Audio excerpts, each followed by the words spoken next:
أعوذ بالله السميع العليم من الشيطان الرجيم بسم الله الرحمن الرحيم والصلاة والسلام على أشرف المرسلين سيدنا محمد وعلى آله وصحبه أجمعين ونعوذ بالله من شرور أنفسنا ومن سيئات أعمالنا من يهدي الله فهو المهتد ومن يضلل فلن تجد له وليا مرشدا ونشهد أن لا إله إلا الله وحده لا شريك له ونشهد أن محمدا عبده ورسوله أيها الإخوة أيها الأخوات أحييكم بتحية الإسلام تحية من عند الله مباركة طيبة السلام عليكم ورحمة الله وبركاته.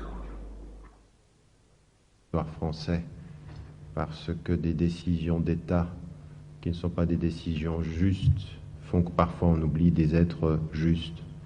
Et c'est mon aîné, celui qui a ouvert la voie bien avant que vous me connaissiez, c'est le frère Hani, qui aujourd'hui est interdit d'entrer sur ce territoire, qui ne peut pas être là, et vis-à-vis duquel et pour lequel j'espère, Inch'Allah, que ce soir ou demain vous aurez une pensée en demandant à Dieu qu'il ouvre les portes, parce que Dieu ouvre toutes les portes, même celles que les êtres les plus puissants sur la terre ont fermées, Inch'Allah. Cela étant dit, le sujet qui est le nôtre ce soir est un sujet sur lequel on pourrait faire de longues dissertations, et je n'ai pas envie de vous faire une grande conférence au sens d'une conférence théorique ou d'une réflexion théorique. Ce que j'aimerais avec vous partager, c'est un certain nombre de réflexions. Un certain nombre de réflexions entre ce que l'on présente souvent comme l'idéal et ce que nous avons à vivre dans la réalité. Le but du partage ce soir, c'était que Hassan fasse l'idéal et que j'ai à m'occuper de la réalité.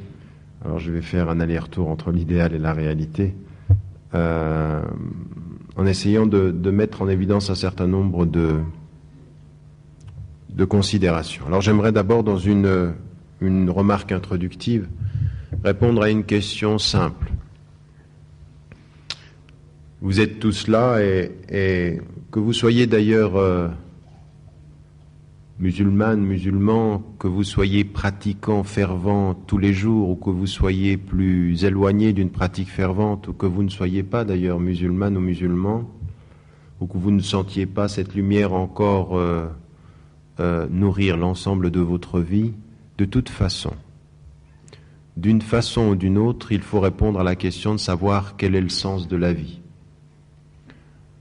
Et en islam, la réponse est simple, claire, évidente, mais son application est extrêmement exigeante. Et c'est le problème que nous avons dans l'éducation.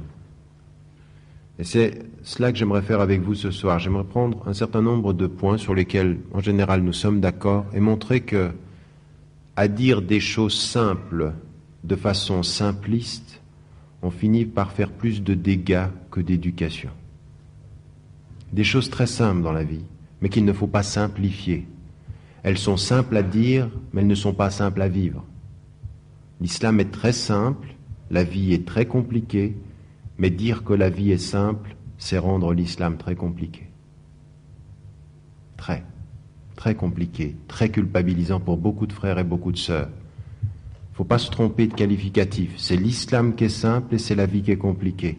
Et ne dites à personne que la vie est simple, parce qu'alors vous faites pour lui vraiment de l'islam quelque chose de compliqué, de très compliqué, de très difficile à vivre.